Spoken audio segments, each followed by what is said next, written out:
Hi, I'm Anthony Jordan, and I'm here today to discuss big data, or more specifically, the management of big data.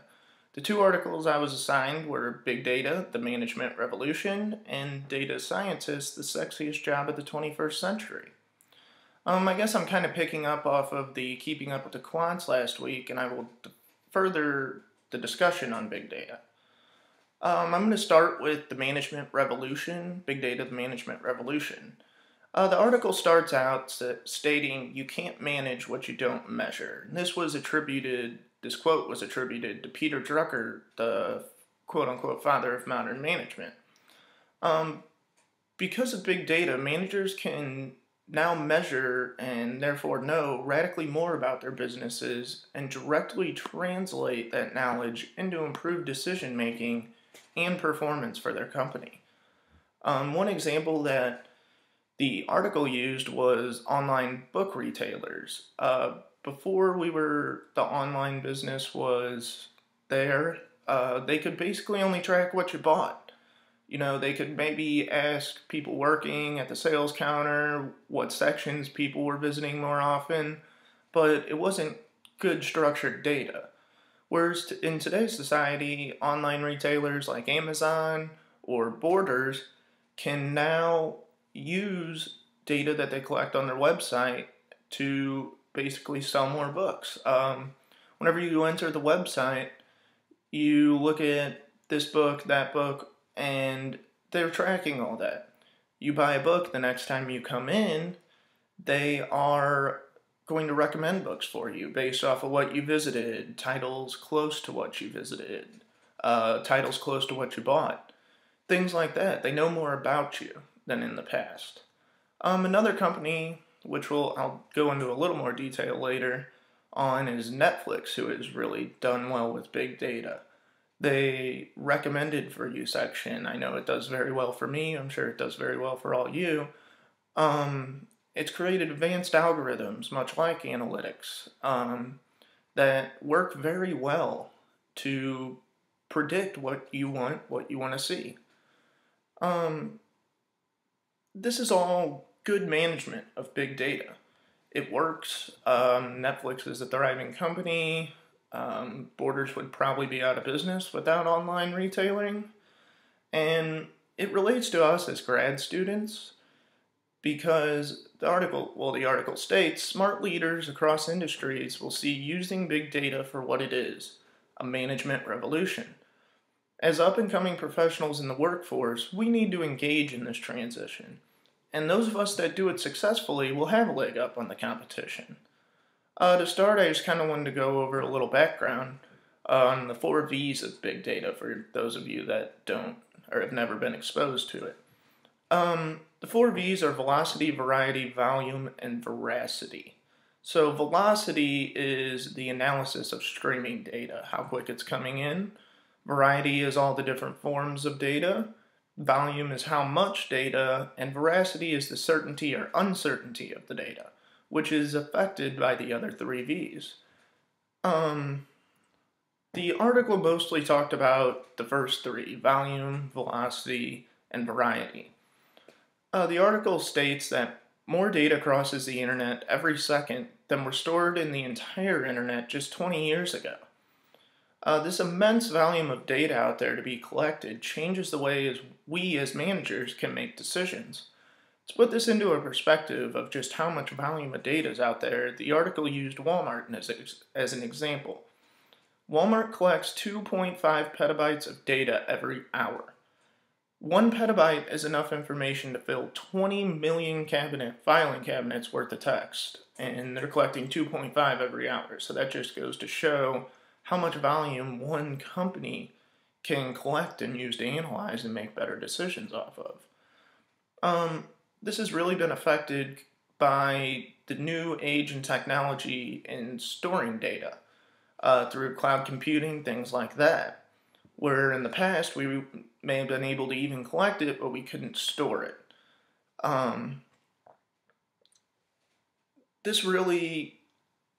The storage of the data is huge. It gives us the ability to actually track in what customers are doing, etc., and make better decisions because we can now actually store it. The next V that the article talked about was velocity, and that's how quickly we can gather the information, and it comes with a lot of benefits. One example that the article used was MIT Media Lab could infer how many customers were in Macy's parking lot on Black Friday. They did this through tracking cell phones, and by being able to see how many people were actually in their parking lot waiting for the doors to open, they were able to predict sales, which is huge. It gives Wall Street analysts a leg up. They're able to predict what Macy's stock is going to do that day based off of the sales. That's just one example of how we as professionals can use the velocity in which we receive data to gain a competitive advantage over the competition. As we can collect data quicker, we can make faster and more accurate decisions. This leads me to the next V, which is variety. In the new age of data collection and storage, we have a much larger amount of sources to take in the data and process all of it before a decision is made.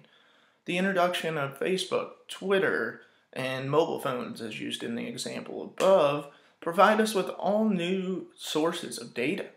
The article even goes as far to state as each of us is now a walking, talking data generator. And if you think about that, we're on Facebook, Twitter, LinkedIn, we're Googling things. Basically all day we are creating data. So it's up to the businesses to collect this data and use it in a way that can give them a competitive advantage. As more data has become available, more innovation has made strides in the technology of storing the data. And where in the past maybe only these big Fortune 500 companies could afford to store and use the data, in today's society it's become a lot cheaper to where middle of the road, even small companies can actually collect data, analyze it, and use it to their benefit. These three V's are the major difference between analytics and big data. Where in the past it was a lot more analysis of historical data, today's society, today's business culture, we can now collect it, we can collect more of it, and we can analyze it in a much quicker fashion than in the past. With more data comes more certainty in the data, which is the fourth V, veracity. More data, the volume of it, has really led to where the veracity is very low. There's not very much uncertainty in it. The introduction of big data has varying opinions in the business world. A lot of people don't like it. They say there's so many numbers, you can make them tell you what you want to see, which is very true. But the article stated that it actually does lead to better overall performance, and not only financially, but operationally as well. The article states that companies in the top third of the industry, use data-driven decision-making were actually 5% more productive and 6% more profitable than their counterparts that did not. One example of this is ETAs at airports. In the past, pilots predicted ETAs as they were flying in. A lot of times they'd say, we'll be there in 10 minutes, and it would take half an hour. Well, that 20 extra minutes, people were standing on the ground waiting to provide maintenance on the plane, refuel, clean the plane, things of that nature, which in reality was just wasted cost. Now a lot of the companies actually outsource that task, and there is companies that specifically guess ETAs, and it's not much of a guess. They collect data every second, how many planes are on the runway, how many runways are open, etc., to where they have essentially eliminated the difference between ETAs and actual landing time. This has made cost extremely lower in the airline industry, and therefore kept prices lower for us and made them more profitable. Um, Big data, I guess how the article wrapped this up, big data has led to a change in company culture. It used to be the hippo approach, or the highest paid person's opinion, which was what the company went by. It talks about how this information helps decision making, but it also emphasizes that that hippo approach is still necessary at some times. Um, while we have data, more data to make the decision, we still need vision and human insight and past experiences to make the final decision. Because as I stated earlier, we can make the numbers say what we want it to with this amount of data. But if it's used correctly, it can greatly help decision making for managers. The second article I had was Data Scientist, the Sexiest Job of the 21st Century. And it kind of picks up where the other article left off. It starts with talking about how we still need human intuition.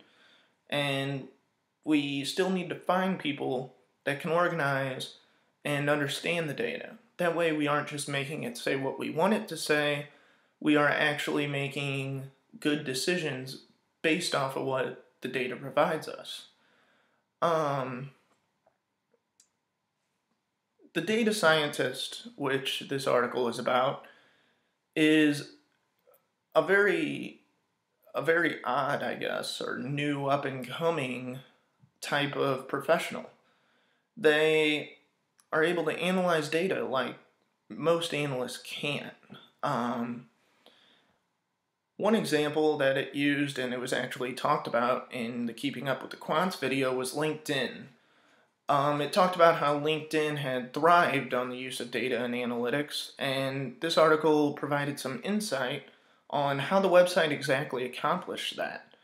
In June 2006, Jonathan Goldman started at LinkedIn, and at that time the website had less than 8 million users. He found that people didn't know anyone on the site. He formed theories, tested hypotheses, and hunches that he had, very much like a scientific experiment would, or a scientist would in a scientific experiment. And he created this algorithm that found ideal matches, and that came with the people you know feature. This created a 30% higher click-through rate compared to past programs that the company had had, and it made the company a success, essentially. That's just one example of how the new breed of innovators known as data scientists have changed companies, have been able to use their skills, that experimentation, to be able to thrive in today's workplace.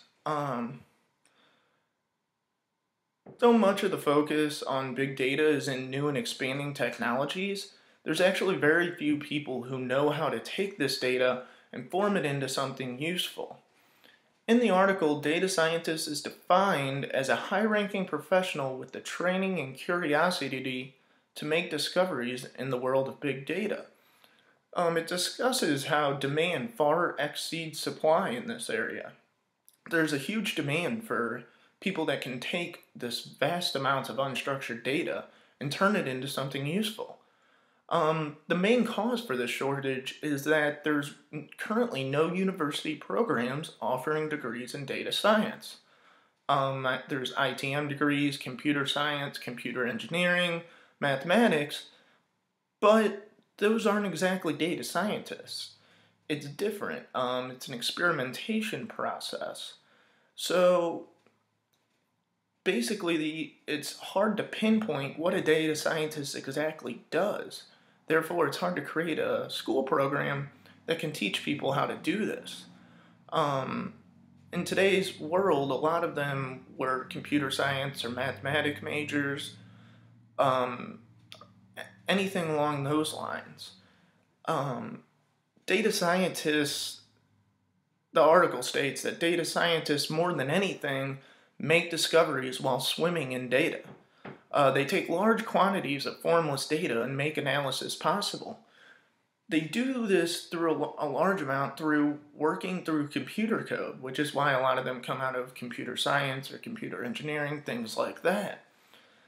but there's really no tools available, so they have to use code to create their own tools. They're more than anything, they're scientists who most of them look forward to the challenges and figuring out problems that are too complex for your average analysis to figure out. Data scientists are well sought after right now with a low supply, high demand, and they've been able to contribute immensely to the success or failure of a project or as the company as a whole, such as LinkedIn.